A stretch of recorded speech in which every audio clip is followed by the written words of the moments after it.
Continuar nossos estudos. Nós estamos estudando a Confissão de Fé de Westminster, a nossa confissão reformada, e hoje nós vamos continuarmos trabalhando a respeito da providência, essa matéria tão rica, tão importante, profunda, muitas vezes muito difícil, e que nós, pela graça do Senhor, temos o privilégio de estudar. É um privilégio, e louvado seja Deus por isso. Podemos nos gastar pensando e meditando na palavra do Senhor. Deixa eu ver se eu consigo ligar ele aqui, que travou.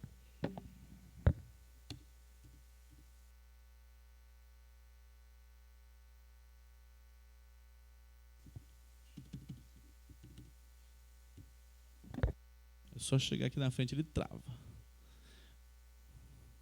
Se o Luciano, alguém de vocês puder me ajudar aqui, Luciano, eu não sei por que travou desse jeito aqui, ó. Tá com a tela fechada, sabe? Não sei se com uma mão só aqui eu fico mais apertado, né? Amados irmãos, nosso capítulo hoje é o capítulo 5 da confissão. Quantos estão com ela aí? Estão com a confissão aberta ou aí próximo de vocês? Que bom, porque com isso você consegue acompanhar, até mesmo se não der certo aqui, dá para você acompanhar aí. Então nós vamos hoje falarmos sobre um tema que domingo passado eu comecei e hoje nós vamos dar sequência. Nós vamos ainda trabalhar o parágrafo 2, falando a respeito dessa ação de Deus, que Ele é soberano, Ele age no coração do homem, de maneira que tudo na vida do ser humano é controlado por Deus. E domingo passado nós falamos a respeito mais de aspectos, e nós vamos ver hoje alguns deles positivos. Deus, Ele trabalha na vida de homens crentes e descrentes. Ele trabalha de maneira que Ele tem o controle, Ele não perde o controle, sejam eles crentes ou descrentes. E nós, ao mesmo tempo, quando nós falamos sobre isso, nós temos que pensar e abordar a relação onde nós temos ações que são boas. Essa semana, no pequeno grupo, alguém disse: pastor, mas quando alguém faz alguma coisa muito boa e não são crentes, isso procede de quem? É de Deus, meu irmão, é de Deus. É por isso que na teologia nós chamamos de graça comum. Deus age na vida dessa pessoa, Deus move a mão de maneira que esse coração, nós vamos falar sobre isso, a disposição do coração é trabalhada por Deus para agir de maneira que glorifique a Deus, ainda que não tenha até consciência que está fazendo isso assim, digamos, não estou fazendo isso para agradar a Deus. A pessoa não pensa assim, mas ela age assim. Só que também nós temos que pensar a respeito de situações e circunstâncias ao contrário. Quando as pessoas agem de maneira errada, de maneira que você nota o erro na vida da pessoa, Deus continua controlando. Deus tem o controle sobre essas ações. E nós vamos ver então aqui alguns textos bíblicos. Abra sua Bíblia aí em Tiago, capítulo 1. Tiago 1:13.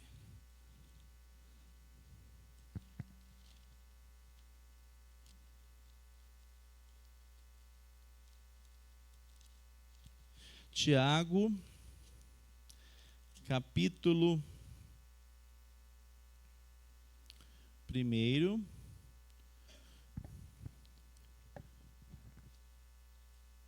verso 13.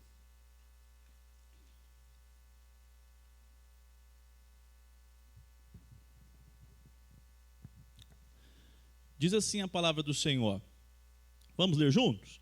Ninguém, ao ser tentado, diga: sou tentado por Deus, porque Deus pelo mal e Ele mesmo não tenta ninguém. Vamos ao 14.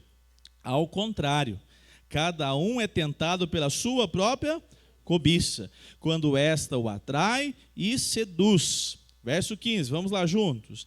Então a cobiça, depois de haver concebido, dá à luz o pecado, e o pecado, uma vez consumado, gera a morte. Olha só que palavra para nós perfeita em direcionamento quanto ao mal. Olha só, o texto da palavra de Deus deixa bem claro que Deus é aquele que não tenta ninguém e nem mesmo pode ser tentado pelo mal. Ou seja, esse Deus que nós já falamos, começamos com qual capítulo da confissão? As Escrituras. Por que esses teólogos colocaram as Escrituras? Porque se nós não crermos nas Escrituras, se nós não estivermos fundamentados nas Escrituras, meu irmão, como é que nós vamos falar a respeito de providência? Como é que nós vamos falar sobre soberania de Deus? Como é que nós vamos falar a respeito de vontade humana de acordo com o seu coração? Vai ser impossível. Por quê? Porque as Escrituras não são vistas pelas pessoas como fundamentação daquilo que Deus deixou para o homem. Mas a partir do momento que nós temos a palavra de Deus como referencial, aí nós podemos falar a respeito, por exemplo, a relação da Trindade. Nós podemos trabalhar nessa relação de entender que Deus Pai, Deus Filho, Deus Espírito agindo em tudo que Deus fez, tudo que Deus criou. Nós falamos a respeito também dos decretos de Deus. Nós falamos a respeito que Deus não faz nada do sopetão. Ele tem um plano. É muito importante você lembrar que de Gênesis a Apocalipse, Paulo resume: todas as coisas cooperam para o bem daqueles que amam Deus. Mas isso aí é um assunto que precisa você ter uma boa teologia para não parar no meio do caminho. Porque os nossos irmãos Daniel e Rosana estavam com o pastor Edgar sexta-feira, aniversário do meu sogro, e conversando com ele. Falei: pastor Edgar, o trabalho da igreja foi um trabalho intenso, hein? Essa família vitimada com a perda da Melissa, dessa maneira, de maneira tão brutal. Aí até eu tive o privilégio de ir lá com ele na reunião da UPA, porque ele estava lá no meu sogro no churrasquinho, falou: tem que dar uma palavra lá, rapidinho, vou voltar só para explicar um detalhe lá dos conselheiros. E até fui com ele e fiquei pensando, é grande, de adolescentes, e eu fiquei pensando, nossa, esses adolescentes aqui são irmãos e amigos da Melissa. A Melissa estava com eles aqui no início do ano. E sabe qual foi a palavra do pastor Edgar? Olha, adolescentes, amados irmãos, fiquem tranquilos. Daniel e a Rosana desejam voltar como conselheiros no final ainda deste semestre que está começando. Você fala assim: louvado seja Deus, porque a teologia que está no coração do Daniel e da Rosana não é triunfalista.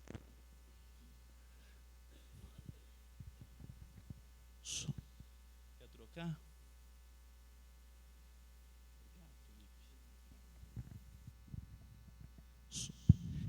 Imagine você,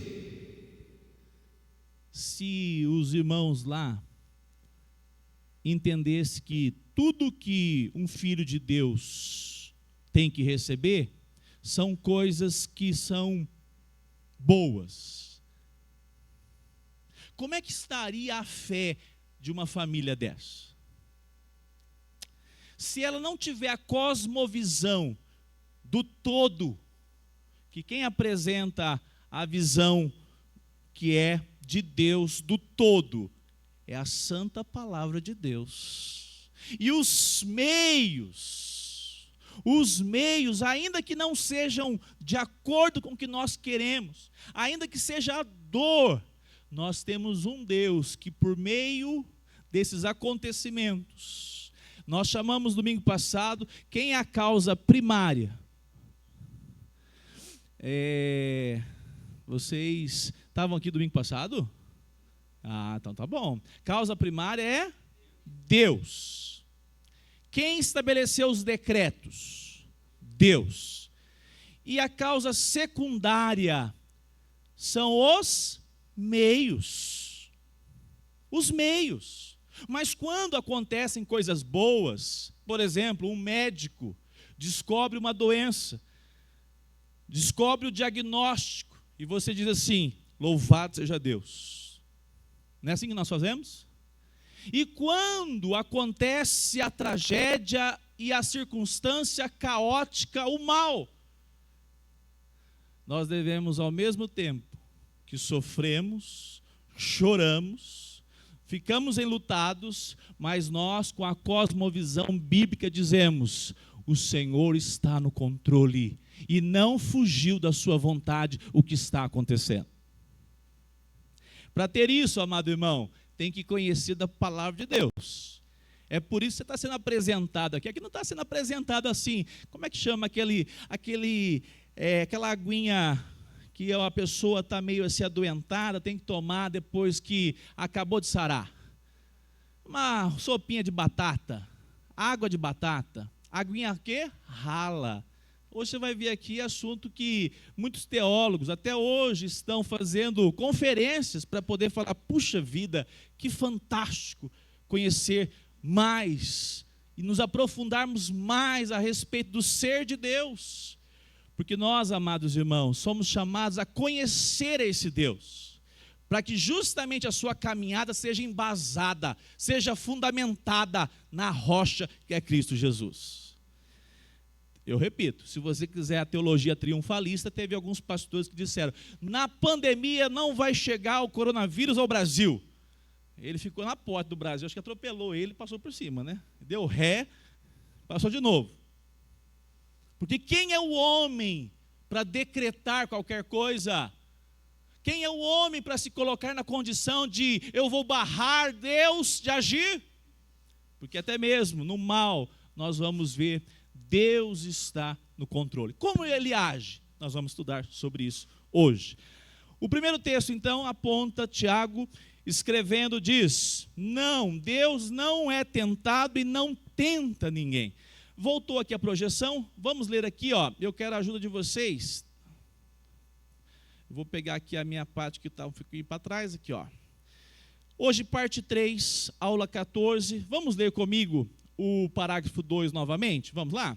Posto que em relação à presciência e ao decreto de Deus, que é a causa primária, todas as coisas acontecem imutável e infalivelmente. Contudo, pela mesma providência, vamos bem forte, Deus ordena que elas sucedam, necessária, livre ou contingentemente, conforme a natureza das causas secundárias.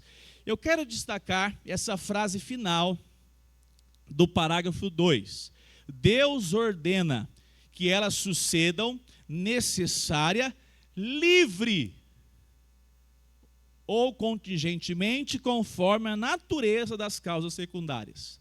Uma das coisas que ela é extraordinária e que nós vamos ter que ver biblicamente isso, é que Deus, ele não fere a vontade do homem.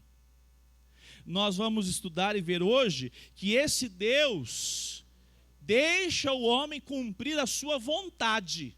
Ele deixa, conforme a natureza que ele assim estabeleceu. É interessante, né? Quando a gente está num dia mais assim, como é que a gente fala? O sol precisa esquentar, não é isso? Ninguém fala assim: tomara que o sol venha para esfriar. Alguém diz isso? Ninguém fala isso, né? Mas quando está muito sol, eu falo assim: nossa, tomara que esse sol venha para dar uma tranquilidade, mais assim, como que eu posso chamar? Um clima mais ameno. Ninguém olha para o sol e pede isso. A gente fala assim: não, Deus, manda uma chuva, não é assim? Manda uma brisa. Por quê? Porque cada coisa Deus estabeleceu por sua natureza. Sol irradia luz solar. Chuva, alguém pede assim, os irmãos estavam com medo que eu ia afogar, bebê. Deu a toalha porque a água é o quê? A água é molhada. E quem que estabeleceu isso? Deus. O fogo queima. Quem estabeleceu essas características de natureza? Deus. Então nós vamos ver isso também na vida do homem. Qual é a natureza do homem? Perceba de maneira que Deus age livremente. No capítulo 5, parágrafo 3, ainda tem assim esse parágrafo tão importante. Na sua providência ordinária, Deus emprega meios. Todavia, ele é livre para ordenar sem eles, sobre eles e contra eles, segundo o seu beneplácito, a sua vontade. Exemplo, Deus usa os médicos para curar? Nós chamamos isso de meios. Meios secundários. Deus usou meios. Mas Deus pode, por meio de um irmão que orou, curar? Deus fez o quê? Um milagre por meio da oração. Deus pode fazer o milagre sem ninguém ter orado?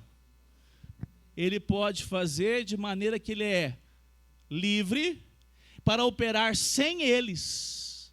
Ou seja, Deus pode fazer sem os meios, porque isso é característica da sua natureza de Deus. E nós não. Nós precisamos dos meios. Agora, tudo que ele criou é contingente. Tudo poderia não existir. Você poderia não existir, eu, essa igreja, sua família, mas ele não é contingente. Ele sempre existiu. Então há uma possibilidade em tudo que ele fez que fosse diferente, mas ele quis assim. É o ponto que nós falamos no domingo passado. Ninguém te colocou na família sem saber quem era a sua família. Você fala, não, mas que azar, que tristeza. Saiba de uma coisa, Deus estava com o seu decreto e a sua providência cuidando de nós.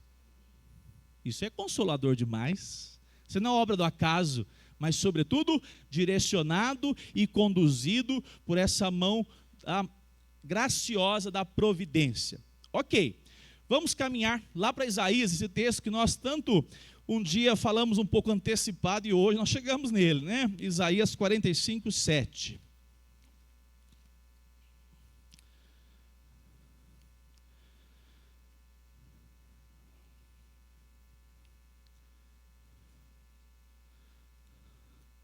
Olha só o que diz a palavra do Senhor. Eu formo a luz e crio as trevas. Promovo a paz e crio os conflitos. Eu, Senhor, faço todas estas coisas. Está vendo? Então, amado irmão, amada irmã, Deus é aquele que forma a luz e cria o quê?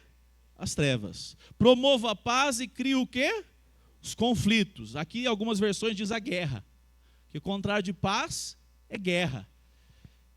Promovo paz e crio os conflitos. Eu, Senhor, faço quantas coisas? Todas. Sabe por quê, meu irmão? Isso é importante você ter esse ponto de partida. Se ele não fosse assim, ele não seria o quê? Deus soberano. É interessante nós compreendermos, é complexo em alguns aspectos, sim. É difícil, sim, porém, não é o que eu penso, o que você e eu entende, é o que a palavra de Deus revela, diz exatamente, que todo homem que se levanta contra o Senhor seja mentiroso, porque ele é verdadeiro, ele é fiel. A palavra dele é verdadeira, a palavra dele é de fato segura. Então nós vamos ver, abra sua Bíblia em Lucas, capítulo 6, Evangelho de Lucas.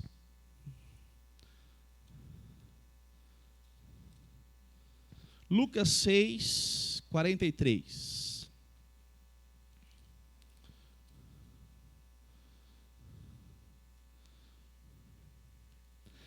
Olha só o que diz a palavra do Senhor. Não há árvore boa, obrigado, meu irmão, de quem dê mau fruto, nem árvore má que dê o quê? Não, vamos lá de novo, vocês entenderam? Tem como uma árvore boa dar mau fruto? Tem como uma árvore ruim dar bom fruto? Não. Por quê? Olha só o que a palavra de Deus apresenta. Porque cada árvore é conhecida pelos frutos que produz. Porque não se colhem figos das ervas daninhas, nem se apanham uvas dos espinheiros. Vamos juntos ao 45? A pessoa boa tira o bem do bom tesouro do coração, e a pessoa má tira o mal do mau tesouro, porque a boca fala do que está cheio o coração. Perceba aqui que nós temos diante de nós o Senhor Jesus instruindo que cada natureza produz segundo a sua espécie. Se é árvore ruim, o fruto é ruim. Se a árvore é boa, o fruto é bom. Então, olha só a conclusão que aqui chega no versículo 46. A pessoa boa tira o bom tesouro do coração. Mas e a pessoa má? Aquilo que está lá dentro, aquilo que é mal, aquilo que está ali fervilhando dentro do coração. Quer ver um detalhe? Abra Provérbios 4, 23. Provérbios 4, 23.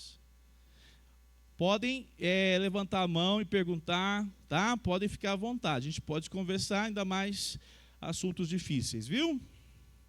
Provérbios 4, 23. Quem pode ler, por favor?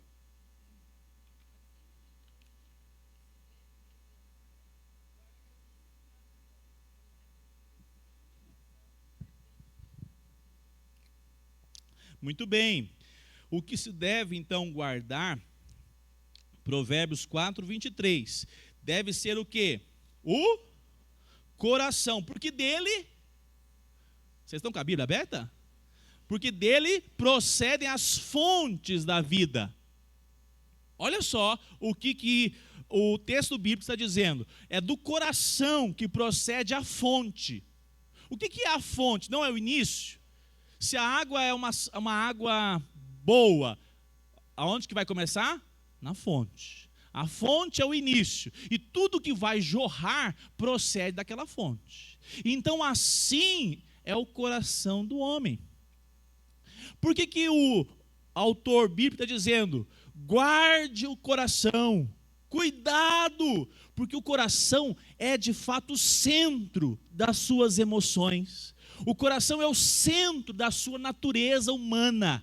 Não é essa ideia de coraçãozinho vermelho. É o centro das emoções, o que você pensa, o que você deseja, o que você aspira, parte do coração. É isso que o texto está apontando. Por exemplo, o profeta disse assim: Senhor, tira deles o coração de pedra. O que ele quer dizer com isso? Um coração de pedra é o quê? Me ajudem a adjetivos. Frio, duro, egoísta, teimoso, o que mais? A palavra que define bastante isso.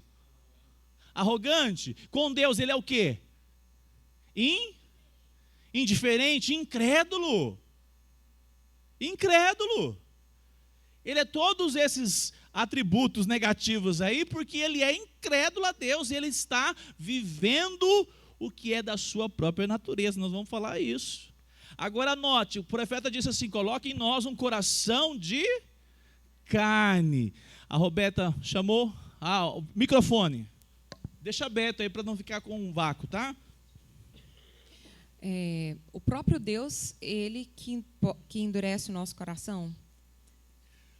Então, nós vamos falar sobre isso agora, Roberta. Nós vamos falar sobre isso. Então, eu vou chegar lá, tá? Aguenta aí que eu vou te responder agorinha. Vamos caminhar aqui. Segura a sua pergunta, tá? Muito bem. Olha só o que nós estamos vendo, então. Quando nós temos um coração que era de pedra, e Deus coloca um coração de, o texto bíblico diz carne, sensível, macio, à voz de Deus. É uma figura de linguagem para definir. O homem era indiferente, e quem coloca então? Deus no coração, um coração agora sensível. Ele muda o centro das emoções, ele muda o centro do ser humano. Vamos ver aqui para você caminhar e entender melhor. Provérbios 21, 1. Roberta, você segura, hein? Porque a sua pergunta é a conclusão, hein? Por favor, levante a mãozinha, tá? Quando você tiver alguma dúvida, a gente colabora muito a gente ter a interação. Provérbios 21, 1. Quem pode ler, por favor?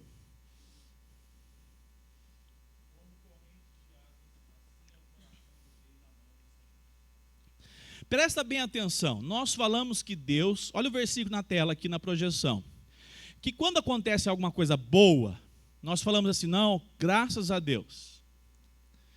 Mas e Deus tem o controle no coração dos homens? Vamos pegar um rei que não teme ao Senhor, certo? Um rei que não teme ao Senhor. Mas olha o que o texto diz, como correntes de águas, assim é quem? O coração do rei. O que está dizendo com isso? A água, o riachinho lá, você vai lá e pode mudar o fluxo dele, não pode? Você faz assim, vai para cá, você fecha aqui, canaliza para um lado. Opa, canaliza para o outro. O que o texto está dizendo? Deus faz assim com quem? Com o rei, com o coração dele. Deus podia ter deixado surgir mais uns, vamos falar um rei aí terrível. Um imperador, um Nero, podia ter mais Neros? Podia, mas, sobretudo, Deus direciona o coração do rei como as correntes das águas. Nós falamos no domingo passado, né? Por que de repente o Kim não aperta o botão vermelho? Você acha que falta maldade no coração do Kim para apertar o botão vermelho e falar, vamos ver esse mundo pegar fogo? Você acha que tem pouca maldade? Eu não tenho dúvida que tem muita maldade. Se tem muita maldade no meu coração, quanto mais um líder tão, digamos assim, é uma boa palavra, Paulo, egocêntrico, é verdade. Agora imagine, Deus está agindo, atuando, ainda que o coração do homem não seja um temente a Deus. Ele está na condução. A ideia de que Deus fez todas as coisas, criou e foi embora e deixa causa e efeito, ela é totalmente equivocada. Ele está agindo nas minúcias. Vamos caminhar aqui para outros textos para nós esclarecermos. Vamos lá. Texto importantíssimo para nós. O texto está dizendo que assim como Deus, olha lá, Provérbios 21, Deus move o coração do rei. Perceba um detalhe, quando Deus move o coração, então, por exemplo, Deus moveu o coração de um rei chamado Ciro, para abençoar quem? Mas em primeiro lugar, ele abençoou, certo? Abençoou. Mas qual foi a vontade dele então fazer? Ele quis fazer? Sim, ele quis fazer. Ele disse assim, opa, eu estou vendo aqui um povo de Israel, eles estão sempre aqui, eu vou abençoar. Perceba que a vontade do rei está centralizado do jeito que o coração dele estava, só que a vontade do rei foi direcionada por quem? De maneira que o homem responde à vontade, mas ele responde direcionado. Contudo, vamos pegar aqui um exemplo para você ter um exemplo bem prático. Neemias capítulo 1, verso 4. A vontade de um homem, de uma pessoa, não é violada. Deus age na fonte. Esse é um ponto importante. Deixa eu tentar novamente explicar com algumas abordagens. Aonde é a fonte do homem? É o seu coração. Agora perceba uma coisa. Deus age também sobre os ímpios? Age. Vamos pegar Ciro. Deus moveu o que em Ciro? Você já orou alguma vez assim, ó? Deus, eu preciso lá conversar com essa pessoa, muda o coração dele. Alguém já fez essas orações assim? Por que você faz isso? Porque Deus pode mover o coração, e qual que vai ser a vontade da pessoa? Favorável a você. Você vai dizer, opa, ele não está pensando desse jeito, ele está pensando totalmente contrário do que eu preciso na conversa. Mas o Senhor pode mover o coração. Então, o coração é trabalhado por Deus. E a vontade do homem, ela é do homem, mas direcionada. Deus vai trabalhar no centro das emoções. Quando você muda a disposição do coração, muda também o que? à vontade. Agora eu quero fazer isso. Ele quis abençoar o povo de Israel, ele desejou, mas ele teve o centro do seu coração antes o quê? Direcionado por Deus. Vamos caminhar. Neemias capítulo 1, verso 4. Olha lá. Quando ouvi essas palavras, vamos pegar aí, Neemias ouve as notícias que são trazidas por Nanã e seu irmão, família de Neemias. A cidade estava assolada, estava destruída. O que ele fez? Assentei-me, chorei, lamentei por alguns dias. E jejuei e orei diante do Deus dos céus. Ele ora a Deus. Agora notem, capítulo 2, verso 1. Ele era o que do rei? Copeiro. Ele tinha uma função importantíssima. Se tinha um alimento, ele provava primeiro, para depois entregar para o rei. Cargo de confiança estrita, intensa, né? No mês de Nissan, no 20º ano do reinado de Artaxerxes, uma vez posto o vinho diante dele, eu peguei e ofereci ao rei. Ora, nunca antes eu tinha estado triste diante de quem? Do rei. O semblante de Neemias sempre foi equilibrado, o rei nunca notou nada. De repente, Neemias, com as notícias que estão acontecendo, fica o quê? Abatido, fica triste. E o que aconteceu? Na presença do rei, com um semblante desse, o rei pode pensar, tem alguma coisa errada aí acontecendo por detrás aí. Pode ser até um levante contra mim. E Neemias está abatido por causa da tristeza que está no coração. Ele está abatido. Agora presta atenção. Versículo 2, nós vamos ler até o 6. Vamos lá. 2:2. Então o rei me disse, porque o seu rosto está triste? Se você não está doente, isso tem de ser tristeza do coração. Então fiquei com muito medo. Quem ficou com muito medo? Neemias. Porque ele podia ser morto, porque não podia ficar com o semblante caído na frente do rei. Olha lá. E lhe respondi, que o rei viva para sempre.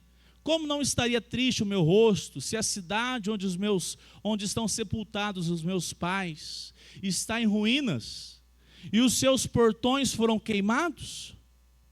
O rei me disse, o que você me pede agora? Olha só, verso 4 ainda. Então orei a Deus. Ele não para orar, não, e senta. Ele ora mentalmente. Eu estou diante do rei aqui. A situação agora chegou no clímax mais importante. Ou eu morro, ou eu apresento a causa. Ele apresenta. Vamos lá, versículo 5. E disse ao rei, se for do agrado do rei, se este seu servo encontrou favor em sua presença, peço que o rei me envie ajudar a cidade onde estão os túmulos dos meus pais, para que eu o reconstrua. Então o rei, que tinha a rainha sentada ao seu lado, me perguntou, quanto vai durar a sua ausência? Quando você voltará? Versículo 6 ainda, marquei certo prazo, e o rei se deu por satisfeito, e me deixou ir. Agora verso 8, por favor.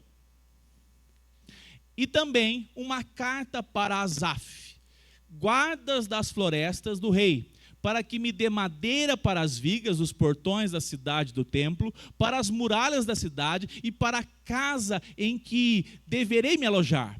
E o rei me deu o que eu... Vamos depois da vírgula comigo? Porque a mão bondosa do meu Deus estava... Quem é o bonzinho da história? Ah, que bom que vocês responderam rapidamente. O rei é bonzinho? O rei é malzinho. O rei, como diz você, é egocêntrico. O rei só pensa nele e na situação do status quo dele. Mas quem que moveu o coração do rei? E o rei é crente? Mas Deus tem o controle dos atos sobre todos. Atos que beneficiam o povo de Deus. E nós vamos ver que não somente os atos que nós consideramos ruins também. Mas presta bem atenção. Deus não foi uma coisa qualquer, não. Você sabe o que é você ser o conselheiro do rei ali, ó, copeiro, e de repente tem que ausentar. Irmãos, teve que revogar uma lei. Tinha lei para não poder voltar lá para Jerusalém. Teve que fazer um monte de coisa, trabalhou na questão em todas as estruturas. Mexeu em lei, teve que dar cartas, abençoou com tudo para que Neemias pudesse reconstruir os muros. Mas quem fez tudo isso? Nós, pela graça de Deus, estamos aqui em 2025. Tem muita gente que tem sido tão fiel, generosa.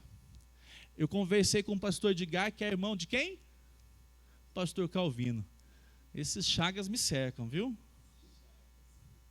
E eu falo, Deus, obrigado, porque o Senhor cuidou de nós. Para quem saiu lá do salão do cabeleireiro, como é que ele chama? O primo, sobrinho do pastor Calvino, Evaldo. E nós passamos tanta dificuldade, e agora há poucos dias nós podemos comprar 50 cadeiras para guardar elas lá dentro. Aí o Tiago deu um jeito de botar tudo aqui dentro. Sabe por quê? Porque aqui o povo é tudo, o quê? Tocado e movido pela mão de Deus.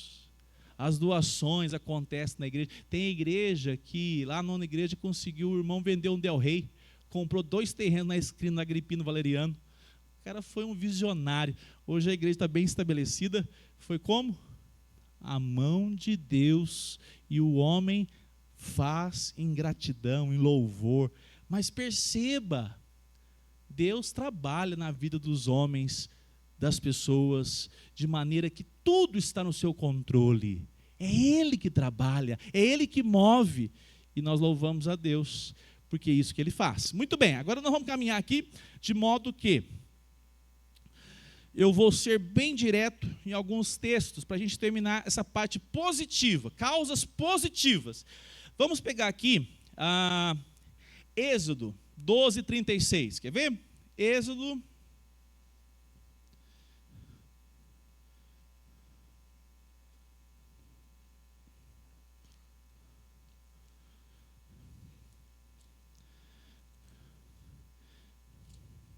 12:36.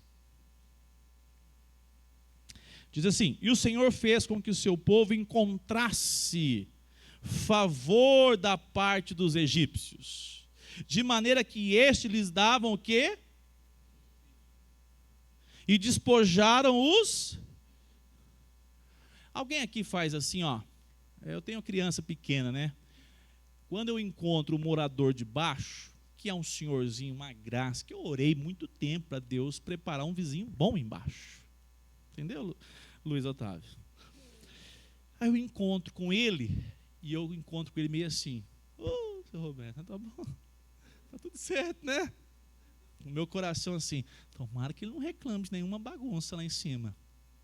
Não é assim que a gente faz? Agora, quando você produz alguma coisa e o seu Roberto bate na minha porta, ele não faz isso, é uma graça, tem 5 filhos, já todos formados, é um senhor de idade, gente boníssima. Mas se ele fizesse? Ô pastor, né? Pastor não, ô Fábio, é o seguinte, você está fazendo muito barulho aí, ó, sua menina está fazendo muito barulho. Aí eu vou, desculpa, não é assim que a gente faz? Desculpa, vou tentar controlar aqui, tá? Mas você sabe, ó, é 2 anos, não é fácil não, ora por nós, já falo até para o ímpio para orar.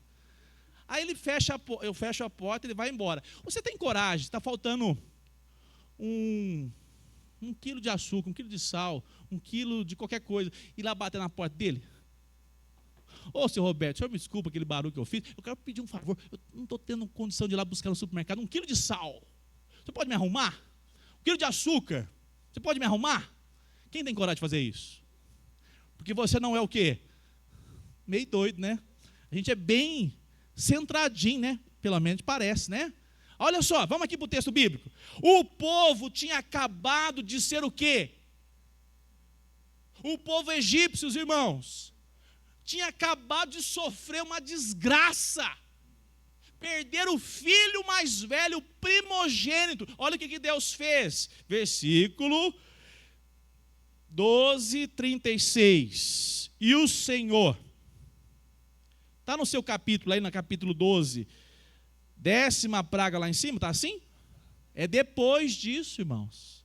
Depois da 10ª praga, olha só, o 36. E o Senhor, não foi a bondade dos egípcios, o Senhor fez com que o seu povo encontrasse favor da parte dos egípcios, de maneira que estes lhe davam o que pediam e despojaram os egípcios. Olha a mão de Deus.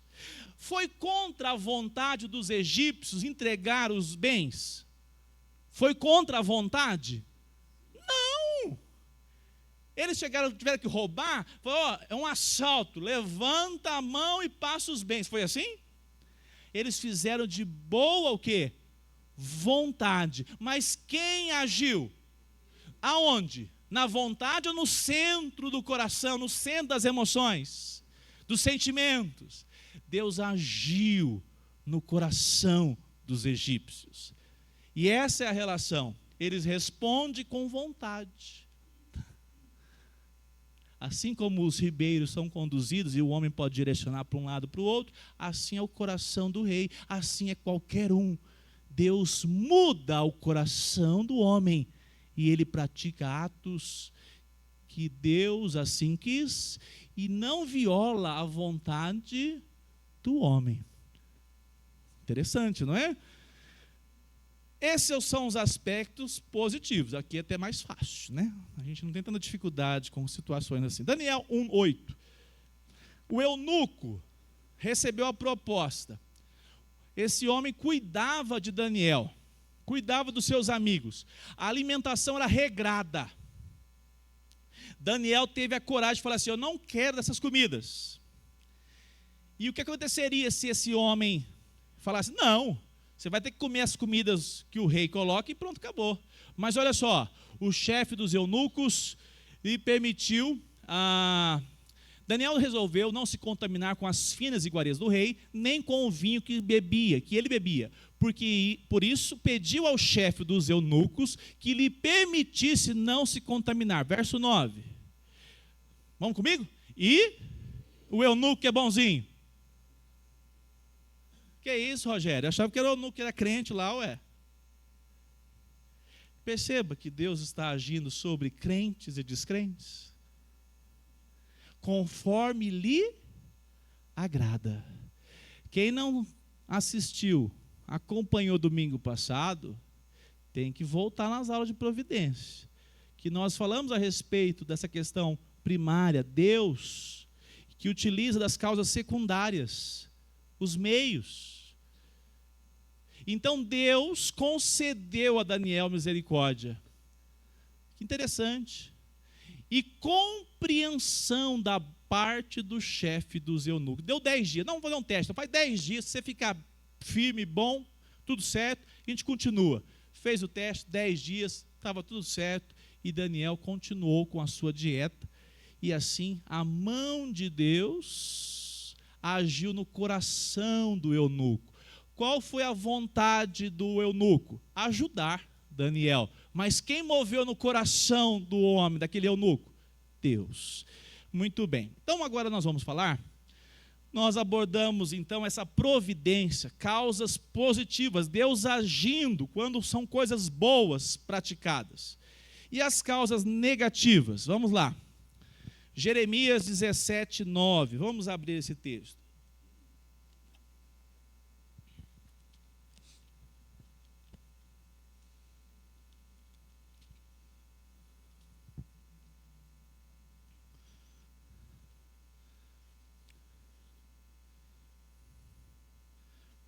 Enganoso é o coração mais do que todas as coisas. E desesperadamente o quê? Isso você tem que saber. Você tem que saber disso. O nosso coração, ele é totalmente enganoso. Ele é desesperadamente corrupto. Quem poderá entendê-lo? Diz o texto da palavra do Senhor. Perceba que qual é o estado? Eu disse agora há pouco. Estado do sol, claridade aquecimento, estado da chuva molhada, estado do coração do homem. Me respondam, por favor. Corrupto, mal, meus irmãos. Eu espero que está na transmissão lá esteja mais ligado que vocês aqui. Vocês estão devagarzinho, hein? Tá não, né, Camila? Então tá bom. Se aqui a gente não entender, Roberta, nós não vamos conseguir lá na frente falar a respeito de livre-arbítrio. Se nós não entendermos qual é o estado do fogo é aquecer, da chuva molhada, o coração do homem enganoso, corrupto, perverso, exatamente, pastor Hugo. Agora vamos lá, caminhando, se esse coração é desse jeito, olha só os efeitos. Se Deus deixar o homem, qual é o coração dele? Corrupto. Deus está controlando o ser humano, amém? Tem controle. Mas eu pergunto para os irmãos, para o homem fazer algum mal, presta atenção na pergunta, para o homem, ser humano, homem e mulher, praticar qualquer mal, Deus tem que fazer alguma coisa na vida do homem, do coração do homem? Só fazer o quê? Tirar o freio. Já viu um cavalo? Isso é coisa para o Márcio, né? Mas eu vou fazer que eu entendo, Márcio. Um cavalo bem arriado lá com o freio. Solta e ele é bem, digamos assim, agressivo. Ele vai perder o controle, vai sair disparada.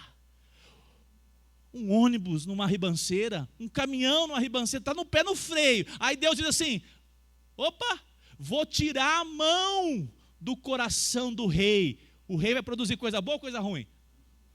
Porque é da sua natureza, exatamente. Quando nós entendemos isso, nós começamos a compreender que Deus trabalha com justiça. Vamos pegar um outro exemplo. Abra aí a sua Bíblia em Romanos 8:18. Antes do exemplo final, eu vou pegar esse texto importantíssimo. Romanos 8:18. Eu tenho um colega de seminário, pastor Tiago, da igreja de Colatina, que me inspirou a fazer o curso da confissão. É tão bom ter boas referências, né, Silvinho? E assim, eu o admiro. E eu procurei, estudei, e eu achei a explicação dele fantástica. Por isso que é maravilhoso você estudar, que tem gente, entre aspas, desconhecida, que é tão brilhante, né, para a glória de Deus. O texto está ali, mas a gente precisa, às vezes, sintetizar. É claro que aqui já fica mais fácil, né? Chegar aqui nessa conclusão. Olha lá, Romanos 8:18. Esse capítulo 2, do parágrafo 5, ele é riquíssimo na nossa confissão, mas ele é muito denso. Romanos 1:18. Vamos lá na projeção. Porque para mim, tenho por certo que os sofrimentos do tempo presente... Espera aí que a pouco é maior a leitura, então eu vou aqui embaixo. Rapidamente. 1:18. Diz assim, pois a ira é 1:18, falei 8? Então é 1, perdão. 1:18. Eu vou lendo para os irmãos. A ira de Deus se revela do céu contra toda a impiedade. Deus não tem nele nada de mal. Nada. Pelo contrário, olha só, a ira de Deus se revela do céu contra toda impiedade e o quê? Injustiça dos seres humanos, que por meio da sua injustiça suprimem a verdade. Pois o que se pode conhecer a respeito de Deus é manifesto entre eles, porque Deus lhes manifestou. Porque os atributos invisíveis de Deus, isto é, o seu eterno poder e a sua divindade, claramente se reconhece desde a criação do mundo, sendo percebidos por meio das coisas que Deus fez. Ou seja, Deus fez tudo bom e tudo poderia ser notado e é notado como algo bom. Agora lá, por isso os seres humanos são indesculpáveis. Verso 21. porque tendo conhecimento de Deus, não glorificaram como Deus, nem lhe deram graças. Pelo contrário, se tornaram nulos em seus próprios raciocínios. E o coração insensato deles se o quê? O coração insensato deles se obscureceu. A partir do momento onde a queda acontece, o homem, nós vamos falar um pouquinho mais no próximo domingo, a partir da queda, o coração do homem agora é deixado na escuridão, é deixado na perversidade, é deixado na malícia, é deixado na maldade, todo ser humano. Por isso que a Angelina é apresentada ao Senhor e batizada, porque nós cremos que Deus apresentou um projeto de aliança sobre um povo para resgatar dos rudimentos do nosso coração. Deus tem um plano de resgate das nossas vidas, dessa ação natural do ser humano, coração corrupto. Olha só, verso 22 que eu parei. Dizendo que eram sábios, se tornaram tolos e trocaram a glória de Deus, incorruptível, por imagens semelhantes ao ser humano corruptível, às aves, aos quadrúpedes e aos répteis. Verso 24. Por isso Deus os entregou à impureza. Pelos o quê? Vocês têm que ler bem forte comigo aqui. Porque Deus os entregou à impureza pelos desejos. Eu pergunto para os irmãos, o porco quer ir para onde? Porque é da sua? Tem uma frase que eu gostei muito: o homem faz o que gosta por causa de sua natureza maldita. É como o porco que ama a lama, ou o abutre que vai atrás da carniça. Por isso, Deus não viola a vontade de modo arbitrário. O que as pessoas falam assim? Não, mas aí Deus está violando. Não, Deus está deixando o coração do homem se manifestar. A relação, quando o homem produz o mal, é natureza dele. O Hitler precisou do diabo para fazer tudo o que ele fez? Não, o diabo só deu um apoio, botou fogueira, São João, fez um apoio moral. Aproveitando a deixa. Não, só deu um apoio. Mas quem que tem tudo aquilo no centro do coração? O próprio Hitler. Ele produziu o mal. E essa relação do mal é Deus tirando a sua mão de sobre o coração daquele homem, deixando ele fazer tudo aquilo. Deus teve que, vou produzir alguma coisa para ele fazer esse mal. Não, Deus só tirou a mão. E é interessante, você acha que tem mais homens, seres humanos, homem e mulher, com capacidade de ser assim, igual Hitler, a Saddam Hussein, família lá dos meninos que matou a criança em terra, esse povo assim, tem mais potencial para ter mais gente assim? Deus faz o que com a sua mão? Segura, freia a maldade do coração humano. Agora notem, tudo isso tem uma caminhada e um propósito. Deus age por detrás dos atos maus do homem. Esse é o ponto importante. A Melissa foi morta e Deus perdeu o controle? Deus estava por detrás desse mal? Sim. Como? Como? Isso. Tirando o freio. No coração de quem que produziu o mal? Dos dois? Fiquei sabendo que eles iam alta patente. O filho do outro, Jaqueline. Tristeza, hein? 2 adolescentes, filhos de boas famílias, e com coração perverso. Perverso. Deus estava por detrás? Sim. Porque senão, se você disser que não, então, meu irmão, nós estamos tendo um Deus que é pequenininho.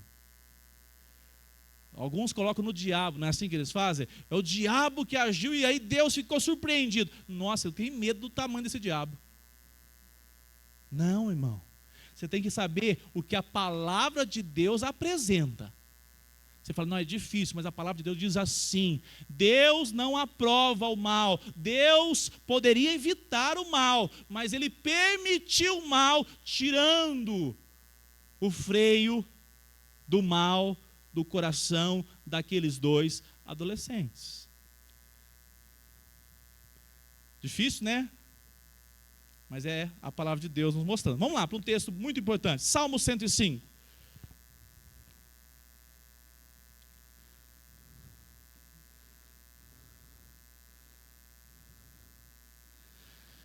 Fala, minha irmã.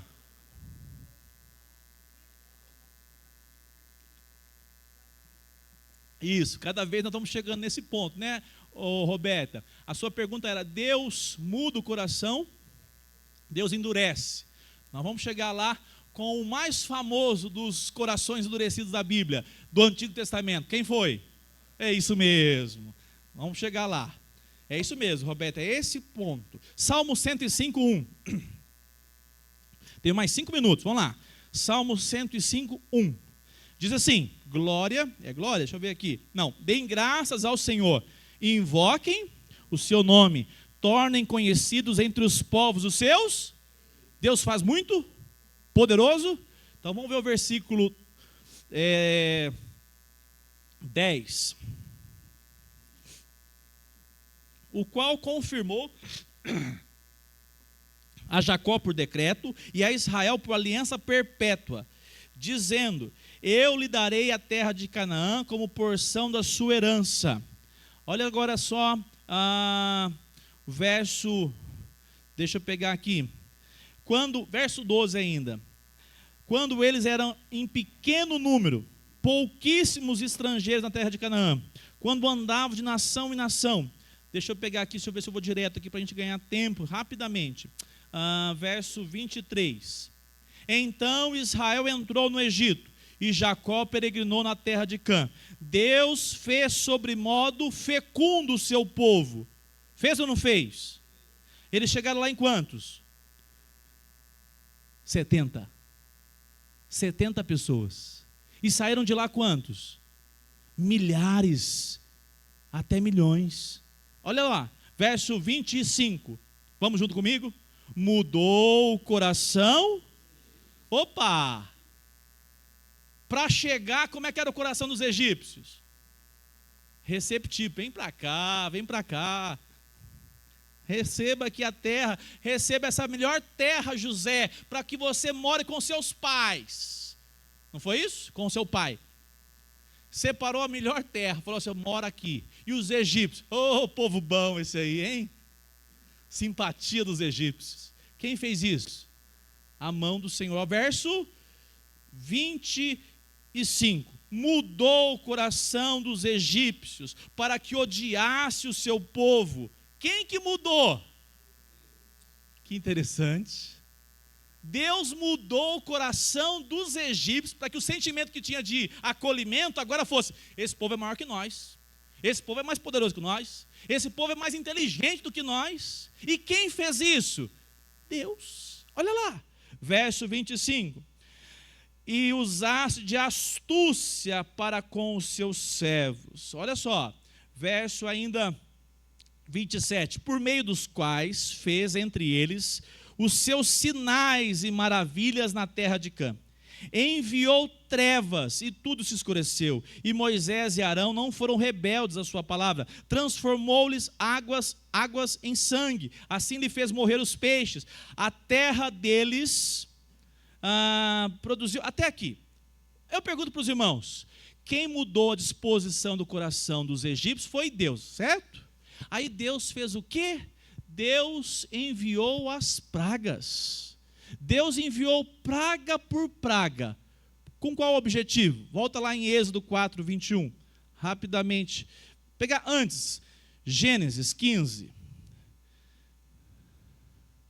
Gênesis 15. 15, 12. 15, 12. O pôr do sol, o 13. Deus falando com Abraão. Então o Senhor lhe disse, fique sabendo com certeza que a sua posteridade, quem são posteridade de Abraão? Os seus filhos, netos, tataranetos. A sua posteridade será peregrina em terra alheia. Será reduzida à escravidão. E será afligida durante quantos anos? 400 anos. Deus falando com Abraão. Mas eu castigarei a nação que os escravizar. Só faltou colocar entre parênteses, egípcios. Deus está falando 400 anos antes da escravidão com Abraão. Diz mais, depois, volta lá por favor, depois eles sairão com muitas, olha só, Deus dizendo, eu vou fazer isso, eu vou deixar o coração dos egípcios aberto, eles vão receber vocês, eu vou fechar o coração dos egípcios, eles vão perseguir vocês, e eu vou intervir com disciplina sobre eles. Cada uma das pragas foi justamente combatendo um Deus egípcio, uma por uma. Deus fazendo isso. Agora, verso de número 15. É o 15? Isso. E você irá para junto dos seus pais em paz, será sepultado em boa velhice. Abraão, fica tranquilo, isso aqui não é para você não, é para os seus descendentes. Você vai dormir, vai morrer em paz. Olha lá, verso 16 ainda, né? Na quarta geração voltarão para cá.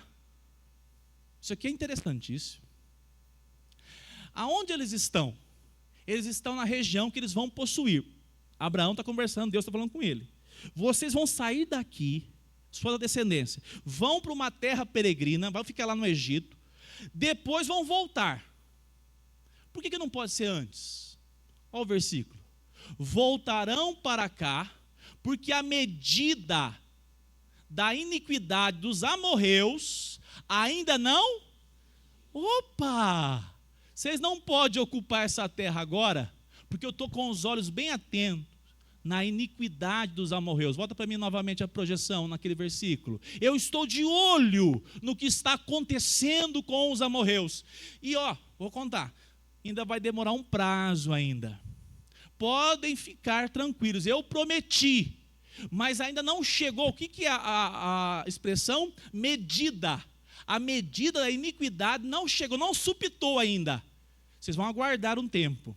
Quando Deus libertou com grande poder o povo de Israel do Egito, o que ele disse para enfrentar os povos que ocupavam as regiões ali adjacentes à terra de Canaã?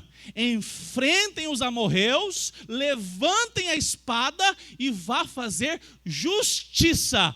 Olha só o plano de Deus sendo executado por meio que controla, como se já viu uma colcha? Quem já, não sei se aqui tem, né? Alguém já fez uma colcha de retalhos? É muito difícil, né? De repente você já viu. Como é que ela faz? É feita. E não é no avesso? Depois você vira e vê o quê? Uma bela obra construída. Não é assim? Assim a mão de Deus não permitiu que o povo assumisse aquela terra, porque tinha povos pagãos produzindo o quê? O que estava no coração deles, fazendo maldade, até que Deus falou assim, um dia vai supitar, e vai ser o dia que eu vou agir contra os amorreus. Para nós terminarmos com 2 minutos, olha lá, conclusão, amados irmãos, Gênesis 4, 21, eu li já esse texto? Não. Gênesis 4, 21. Não, perdão, é Êxodo, né? Estou confundindo aqui. Êxodo. Desculpa aí, Rafa, vamos lá. O Senhor me disse a Moisés, quando você voltar ao Egito, trate de fazer diante de Faraó todos os milagres que pus em sua mão. Tinha o que na mão de Moisés? Uma vara, um cajado, lepra, faz tudo na frente do rei. Olha lá. Mas olha lá, Roberta, eu vou endurecer o coração de Faraó para que não deixe o povo ir. Quer dizer, então, Moisés foi lá já sabendo. Moisés não fez o primeiro milagre e falou assim: é hoje que nós vamos embora, gente. Ó, irmãos, pode aguardar aqui que vai ser várias pragas sobre os egípcios. Deus estará disciplinando aqueles que nos maltrataram. Agora notem, como é que era o faraó? A pergunta da Roberta. Como que era o faraó? Crente? Não. Era adorado como Deus. Como é que Deus endureceu o coração de faraó? Para abençoar e ao mesmo tempo disciplinar o povo egípcio e abençoar o povo de Israel. Olha lá, Deus endurece o coração de faraó, tirando a mão do coração de faraó, deixando que ele fique preso a ele mesmo, às suas vaidades, seu egocentrismo, e assim Deus não precisa fazer nada para que o mal seja produzido na vida de um ser humano. Deus apenas ele tira o pé do freio, ele tira a mão do coração corrupto do homem. E a palavra de Deus mostra que Deus conduziu esse povo de maneira poderosa. Se Deus quisesse, podia mandar a praga do primogênito no primeiro dia, não podia não? Ele estava disciplinando o povo do Egito. E fazendo o que com o povo de Deus? Aí, Paulo, estava fortalecendo a fé. O Deus que vai nos tirar para vencer depois os amalequitas é um Deus que enviou grande praga só na casa que ele definiu como essa. A nossa não, porque ele é Deus e faz conforme lhe agrada. Amém? Fala, meu irmão. Eu terminei, mas agora você pode falar. Você pode falar com o Márcio. Criados à imagem. Todos nós fomos criados, tanto os escolhidos quanto os não escolhidos, criados à imagem de Deus, né? Então, quando eu falo ali todo o coração é duro, é maldoso, né? O nosso também, apesar de convertidos, ainda ele é corrupto, né? No coração do não escolhido, não haveria, fagulhas do bem? Mas só quando Deus assim age sobre ele. É por isso que a graça comum, a gente tem até essa dúvida. A pessoa produziu, mas ele fez de bom coração, não é que a gente fala, né? Normalmente a gente fala isso. A pessoa fez de bom coração. Saiba de uma coisa, o Deus que nós temos nas Escrituras é um Deus que está agindo o tempo todo sobre cada detalhe deste universo criado. Não cai um cabelo, um cabelinho da minha cabeça, que Deus não saiba. Não cai um pardal, que assim o Senhor não permita. Não tem uma ação, macho, que é reflexo do coração natural caído do homem. Mas assim a graça de Deus presente, essa graça comum. Nós entendemos que de fato um homem está em seu delito, morto e condenado, e ele não produz. E quando produz, macho, é de fato a ação graciosa de Deus. Se não fosse isso, eu repito, eu estou meio bobo nessa questão, mas eu repito, eu teria um monte de manifestação aqui de comunista aqui na porta, gente. Teria um tanto fazendo protesto aqui, vocês são crentes, eu não quero disso na minha vida, na minha região. O vizinho não taca pedra em nós. Isso é graça de Deus. Porque tem muita gente que odeia crente, odeia a palavra de Deus, né? Tem uma aversão. Então eu noto, macho, que essa relação de fato é a mão de Deus sustentando, inclusive, quantos casamentos, né, de pessoas que não temem a Deus, né? E a pessoa é uma boa, não tem como negar, ele é um bom marido. É uma boa esposa. É porque ele é bonzinho? É porque a graça de Deus está sobre ela, sobre ele. É por isso que a gente pode apresentar, inclusive, esse Deus tão gracioso. E por isso também, né, Márcio? Os homens são indesculpáveis, né? São indesculpáveis na relação de Deus sempre abençoou, cuidou, produziu o bem. E é por isso que nós podemos render ao Senhor. Certo, Márcio? Qualquer dúvida, semana que vem você continua, tá? Traz para nós. Fala, meu pastor.